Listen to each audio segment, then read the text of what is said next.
For Your Honor, a veteran's story. It was pouring rain when the C-130 cargo plane touched down on the runway at Dover Air Force Base in Delaware.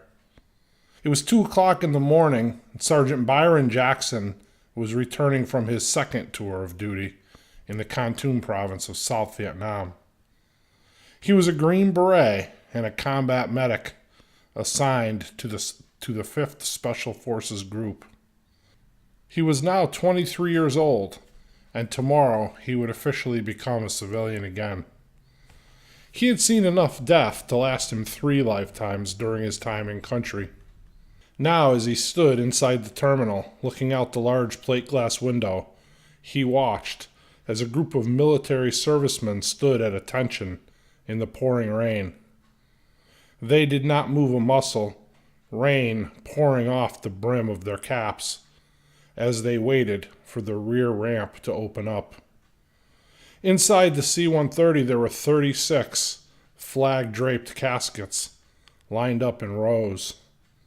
As the airmen started to unload them, one by one, and place them on the tram that would take them inside to the morgue, several members stood at attention, saluting as the caskets went by them. Sergeant Jackson saluted as well.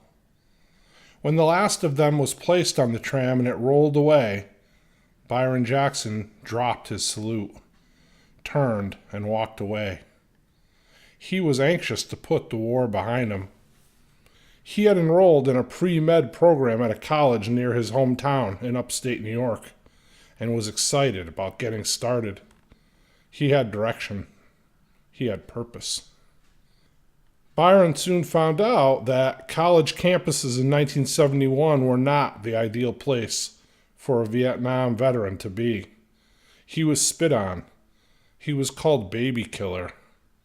He had joined the army to serve his country, as his father and grandfather had done before him. The homecoming that he longed for turned out to be different than that of soldiers from previous wars. He walked off campus one day, gathered his belongings in a rucksack, and headed into the wilderness. There he lived alone for 3 years. There he found quiet solitude. There he found his escape from society.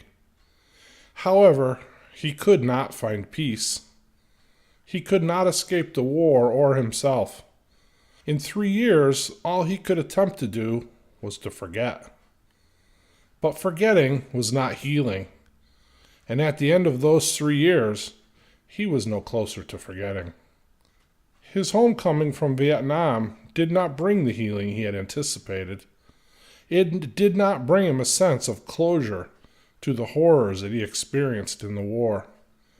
There were no ticker tape parades. There were no understanding ears to listen. There was only disdain and disrespect. There was only hatred and anger. People took out their political views and opinions about the validity of the war on the soldiers who fought it. Soldiers who were, for the most part, just doing their duty. Soldiers who, rightfully so, just answered their nation's call to arms.